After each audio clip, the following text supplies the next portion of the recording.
Assalamualaikum warahmatullahi wabarakatuh. Waalaikumsalam warahmatullahi wabarakatuh. Alhamdulillahirabbil alamin wa ala umuri dunya wa din. Wassalatu wassalamu ala asyrafil anbiya'i wal mursalin wa ala alihi wa sahbihi ajma'in, amma ba'du. Yang terhormat Syekhul Kiram dan Karana Pimpinan Umum Pondok Pesantren Sabilul Huda beserta keluarganya, semoga tetap diberikan rahmat dan keridhaan oleh Allah Subhanahu wa taala. Amin amin ya rabbal alamin.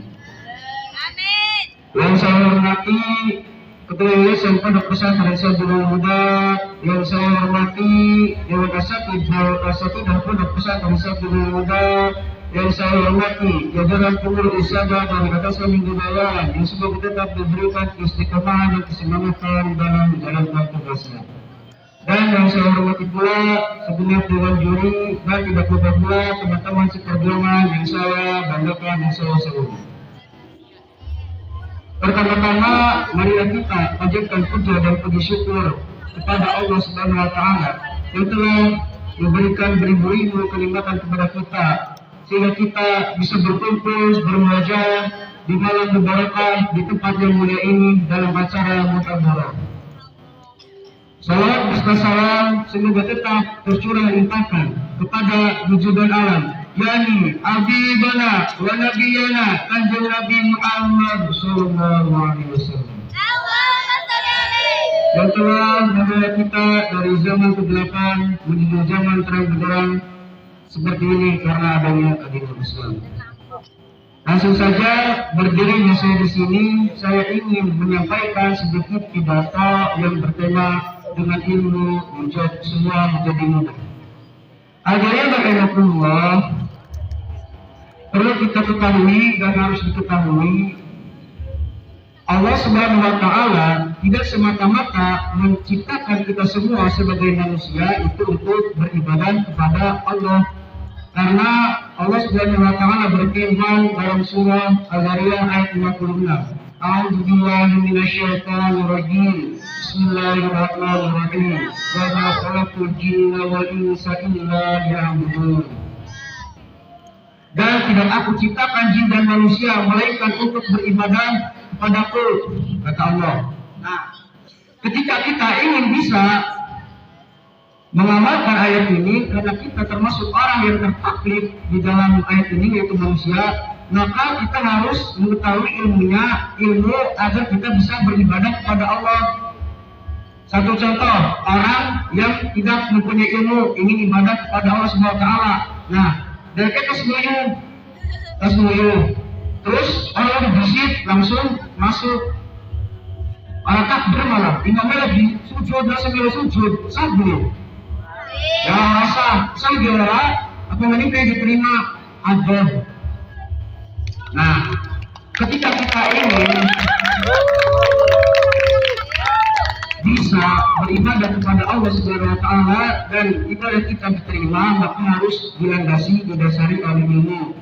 Nah, mencari ilmu di sini pun hukumnya wajib, sebagaimana sabda Rasulullah SAW dalam hadisnya, utlubul ilma fardatun ala kulli muslimin wal muslimat. Mencari ilmu itu hukumnya wajib bagi umat muslim laki-laki maupun muslim perempuan. Kenapa sih mencari ilmu itu diwajibkan? Karena mencari ilmu itu diwajibkan karena seluruh pekerjaan, seluruh perbuatan, perilaku, tingkah laku kita setiap hari itu pasti dilandasi oleh ilmu. Contoh, dengan biaya, langkah kegiatan apa-apa, langkah cara apa-apa, nek orang berilmu mereka pasti tembang-tembang pakai. Bingung apa-apa, nek berilmu mereka ya, begitu nyapu, apa nyapu bersih-bersih, apa.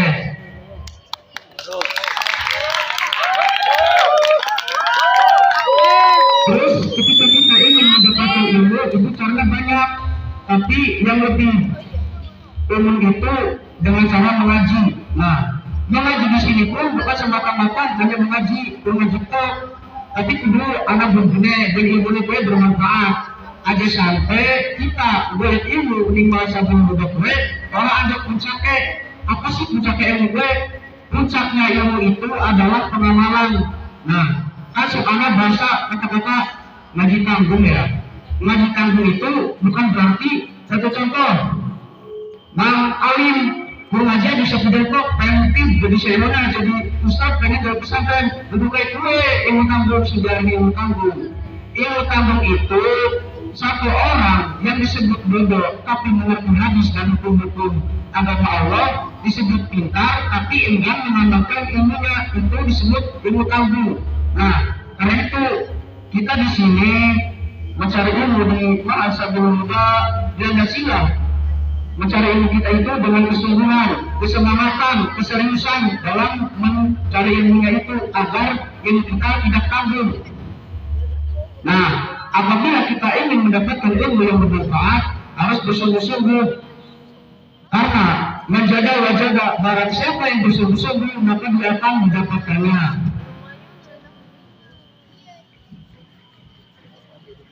Terus ketika kita ingin mendapatkan ilmu yang bermanfaat, maka kita harus melakukan 3 perkara seperti sebagaimana sudah disampaikan tadi oleh Pak Ina di dalam kitab Ta'lim. Ketika kita seorang pelajar ingin mendapatkan ilmu yang bermanfaat, maka kita harus ta'lim fil ma'ad, ta'lim fil ilmi, dan ta'lim fil ustaz.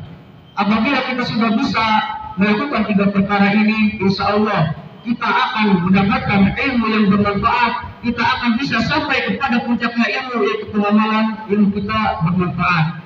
Dan jangan lupa ketika kita sudah sampai ke puncak ilmu, pengamalan dan ilmu yang bermanfaat, hiasilah, pakailah ilmu kita, indahkanlah ilmu kita dengan akhlak. Karena sabda Rasulullah SAW dalam hadisnya, Ahsanun nasi khuluqan, sebaik-baiknya manusia itu adalah manusia yang berakhlak.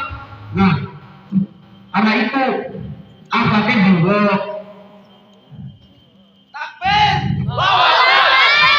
Contoh, kita mondok ini 7 tahun, sing kasih tidak sampai kita betul mungkin apa kabeh ngotot ini, tetapi kita tidak mempunyai akhlak. Apa pandangan masyarakat kepada kita? Ih, cire, si kaitan masih semua tegur di akhlak ya gue.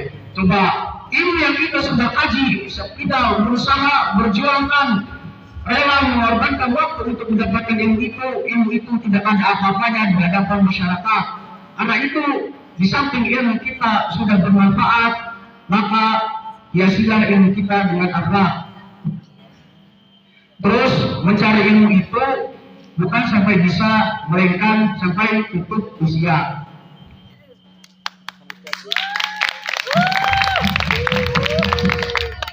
Ketika kita sudah mendapatkan ilmu yang bermanfaat, maka kita akan merasakan hasil dari jeripaya kita. Kenikmatan kita berilmu, yaitu bisa membedakan mana yang benar dan mana yang batil. Bisa membedakan mana yang benar dan mana yang batil, bisa mengetahui hukum-hukum perdagangan, hukum-hukum pernikahan, hukum-hukum lain yang masih banyak lagi. Nah, ketika kita sudah mendapatkan ilmu yang bermanfaat, ilmu kita sudah dihiasi, dipakaiannya, diindahkan oleh akhlak, maka bersyukurlah kepada Allah Subhanahu wa Ta'ala. Karena kita seperti ini, bisa mempunyai ilmu seperti ini, bisa menjadi seperti ini, tidak lain tidak bukan atas kudrat-kudratnya, atas kekuasaannya, maka bersyukurlah. Karena barang siapa orang yang tidak bersyukur atas nikmat yang diberikan oleh Allah Subhanahu wa Ta'ala, maka dia akan mendapatkan azab yang berat. Sebagaimana Allah Subhanahu wa Ta'ala berfirman dalam surah Ibrahim ayat 7. A'udzubillahi minasyaitonir rajim. Bismillahirrahmanirrahim. La in syakartum la azidannakum wa la in kafartum inna 'adzabi lasyadid. Dan sesungguhnya barang siapa hambaku yang bersyukur atas nikmat yang kuberikan kepadanya, maka niscaya akan kutambahkan nikmat kepadanya. Dan barang siapa hambaku yang kufur atas nikmat yang kuberikan padanya, maka dia akan mendapatkan azab yang berat. Maka dari itu, agar kita tidak mendapatkan azab siksa yang berat, maka kita bersyukurlah kepada Allah telah diberikan ilmu, telah dijadikan orang yang terpilih, telah dijadikan orang yang termasuk dalam golongan fisabilillah. Karena itu marilah kita sama-sama bersyukur kepada Allah Subhanahu wa Ta'ala. Terus nek bingung, satu contoh anak sing bingung cara syukur itu kayak apa? Nah, cara syukur itu anak dulu. Siji syukur fil qauli, fil fi'li, fil qalbi. Nah, jadi kesimpulannya dari yang saya sampaikan tadi, mencarilah ilmu dengan sungguh-sungguh, karena dengan ilmu semuanya menjadi mudah. Dan setelah kita mendapatkan ilmu sampai ke puncaknya ilmu yaitu pengamalan, maka hasilnya ilmu kita dengan akhlak.